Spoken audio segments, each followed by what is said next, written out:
Good morning students. आज हम पढ़ेंगे हिंदी और हिंदी में हम पढ़ने वाले हैं व्याकरण।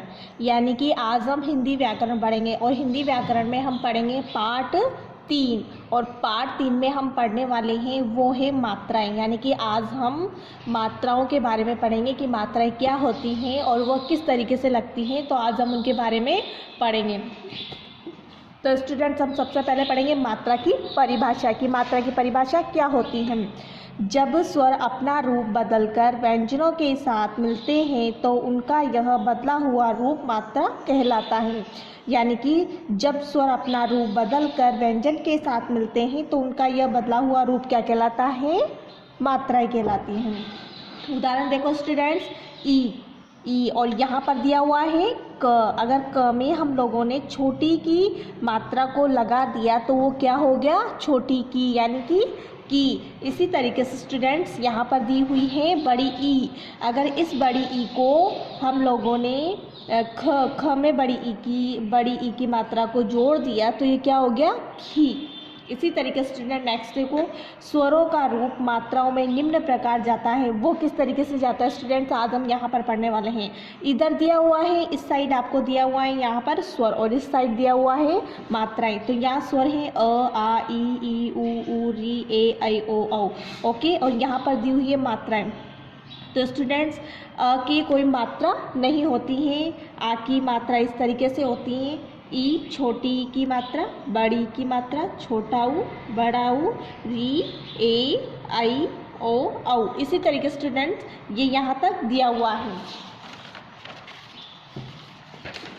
नेक्स्ट देखो स्टूडेंट्स, यहाँ पर जैसे मैं आपको बुक में बताती हूँ तो बुक में किस तरीके से दिया हुआ स्टूडेंट्स आप देख सकते हो। यहाँ पर जैसे आप लोगों को यहाँ पर दिया हुआ है स्टूडेंट्स, जैसे आ। ओके, आ की मात्रा वाले जो शब्द होते हैं वो देखो, बाजा, राजा, माला। छोटी की मात्रा वाले किताब, गिलास, सितार। इसी तरीके से बड़ी की मात्रा वाले देखो यहाँ पर लीची, घड़ी, हाथी। इन सब में बड़ी की मात्रा लगी हुई है। यहाँ पर देखो छोटा ऊ, कछुआ, मुर्गा, गुब्बारा। ये सब छोटा ऊ की मात्रा इनमें लगी हुई है। यहाँ पर देखो बड़ा ऊ, तो मूली, सूरज, तरबूज। इन सब में किसकी मात्रा लगी हुई है? बड़े ऊ की।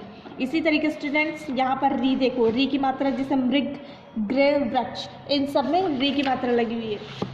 इसी तरीके से स्टूडेंट्स आप यहाँ पर देख सकते हैं, यहाँ पर आप लोगों को दिया हुआ है ए में देखो रेल, सेब, मेला। ये इन सब में किसकी मात्रा लगी हुई है? ए की। आई में देखो मैना, थैला, बेल।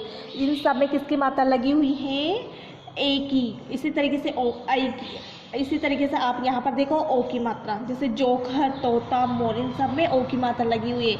औ में देखो नौका, ओ, कौवा और पौधा। इन सब में किसकी मात्रा लगी हुई है? औ की। और अंग और अह में देखो, जैसे अंग में पंख, बांसुरी और छे। इसमें अंग की मात्रा लगी हुई है। तो स्टूडेंट्स अब आप अपनी वर्कशीट में देख सकते हो वापस यहाँ पर नेक्स्ट पेज में। तो स्टूडेंट्स यहाँ पर दिया हुआ था जैसे अ स्वर की कोई मात्रा नहीं होती किंतु यह हर व्यंजन में मिला होता है। वो कैसे? जैसे यहाँ पर क, ये क के नीचे र लगा हुआ है तो इसका मतलब ये है कि ये क आधा है, ये क पूरा नहीं है। अगर हम इसमें अ को मिला देते हैं तो ये इस तरीके से हो जाता है, यानी कि पूरा क, इसमें अ की आवाज़ आ रही है। इसी तरीके से यहाँ पर दिया हुआ है आधा क में फिर क, म, ल, इस तरीके से अगर हम क में अ को मिलाए तो पूरा क हो गया, म में अ को मिलाए तो पूरा म हो चुका, ल में अ को मिलाए तो पूरा ल हो गया। इस तरीके से मिला के बोलेंगे तो कमल। नेक्स्ट देखो स्टूडेंट्स, अंग और हंग स्वर अथवा व्यंजन नहीं होते, ये अयोगवाह होते हैं। यानी कि ना तो ये स्वर होते हैं ना व्यंजन होते हैं, ये क्या होते हैं? अयोगवाह। इसी तरीके से सही उत्तर पर सही का निशान लगाइए। निम्नलिखित में से अ की मात्रा है बड़ा आ, जो आ, इसके बाद अंग जो 2 बिंदु लगे हुए, ये उपयुक्त में से कोई नहीं। तो इनमें से कोई नहीं। स्टूडेंट नेक्स्ट देखो, अंग और हंग इनमें से क्या है? ये अयोगवाह है, संयुक्त व्यंजन है या अतिरिक्त वर्णन है? तो ये क्या है? अयोगवाह। नेक्स्ट देखो, निम्नलिखित में ओ की मात्रा है आई या फिर ए। तो यहाँ पर जो मात्रा है वो ये है नंबर 2 वाली। इसके बाद नेक्स्ट देखो स्टूडेंट्स, स्वरों को उनकी मात्राओं से मिलाइए। स्वरों को उनकी मात्रा से मिलाना है। किस तरीके से मिलाओगे स्टूडेंट्स? यहाँ पर क्या दिया हुआ है? बड़ी ई। बड़ी की मात्रा क्या होती है? तो यहाँ पर हम ये देखो, यहाँ पर बड़ी की मात्रा, तो हमने इसको किससे मिलाया? बड़ी की मात्रा से। नेक्स्ट देखो स्टूडेंट्स, ये है ओ। ओ की मात्रा क्या होती है? तो ओ की मात्रा को हमने किससे मिलाया? ओ की मात्रा से। इसके बाद यहाँ पर ए दिया हुआ है तो इसको इससे मिला दिया। ओके, इसके बाद नेक्स्ट देखो स्टूडेंट्स, ऊ को हम लोग ऊ को ऊ से मिला दिया, और ये आ है तो आ को इस तरीके से मिला दिया। नेक्स्ट देखो स्टूडेंट, चित्रों को देखकर उनके नाम पूरे कीजिए, यानी कि जो चित्र हैं इनको देखकर उनके नाम पूरे करने हैं। तो कैसे?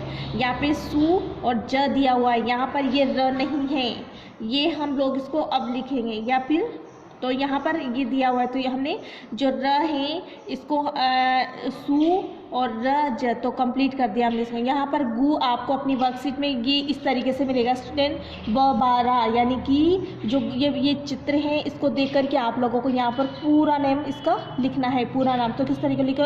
आपको अपनी वर्कशीट में इस तरीके से मिलेगा ये। तो यहाँ पर मैंने इसको कंप्लीट करने के लिए, इस चित्र का नाम पूरा करने के लिए मैंने यहाँ पर क्या लगाया? गुब्बारा। तो चित्र देख के हम लोगों ने क्या लिखा है यहाँ पर? गुब्बारा। इसी तरीके से स्टूडेंट आपको अपनी वर्कशीट में ये इस तरीके से मिलेगा। ये चित्र है जो ये है माला का यहाँ पर माँ लिखा हुआ है, इसके पीछे हम लोगों ने ला जोड़ा तो क्या हो गया? माला। यहाँ पर स्टूडेंट देखो व्र, और ये है वृक्ष, यानी कि पेड़ को वृक्ष भी बोला जाता है, तो यहाँ पर अक्ष आ जाएगा। इस तरीके से ये है लीची, तो यहाँ पर ली लिखा हुआ है तो यहाँ पर हम लोग ची लिखेंगे। ये है ग्लास, यहाँ पर लास लिखा हुआ है तो हम लोग यहाँ पर गी, आगे जो शब्द लिखेंगे वो लिखेंगे गी, तो क्या हो जाएगा? गिलास। इसी तरीके से नेक्स्ट देखो, चित्रों को पहचान कर उनके नाम सही क्रम में लिखिए, यानी कि जो चित्र हैं इनके जो नाम हैं उन चित्रों को पहचान कर जो नाम दिए हुए हैं उनको सही क्रम में लिखना है। वो कैसे? यहाँ पर लिखा हुआ है जैसे सूरीबा, ओके, सूरीबा लिखा हुआ है, और ये जो चित्र है ये है बांसुरी का। तो स्टूडेंट्स हम इसको सही कैसे करेंगे?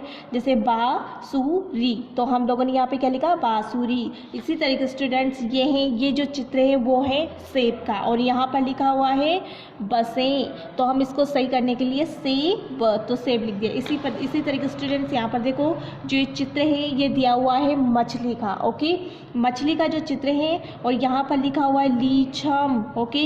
तो अब हम इसको सही क्रम में किस तरीके से लिखेंगे? मछली, तो हम यहाँ पर क्या लिखेंगे? मछली। यहाँ पर स्टूडेंट्स यहाँ पे जो चित्र दिया हुआ है ये है किताब, ओके। अब किताब को यहाँ पर लिखा हुआ है ताब की, अब हमको किताब यानी कि सही क्रम में लिखना, तो किस तरीके से लिखें? की, फिर ता और ब। इसी तरीके से स्टूडेंट्स आपको यहाँ पर इसको कंप्लीट करना है। यहाँ पर दिया हुआ है ये जो चित्र है ये है मूली का, और यहाँ पर लिखा हुआ है लीमू, तो इसको किस तरीके से लिखोगे? मूली, तो यहाँ पर क्या लिखोगे? मूली। तो स्टूडेंट्स आपको ये जो चैप्टर है मात्रा वाला इसको अच्छे से पहले तो रीड करोगे, उसके बाद स्टूडेंट्स इसको अच्छे से समझोगे, और फिर रीड करने के बाद समझ के इसको आप लर्न करोगे, ओके।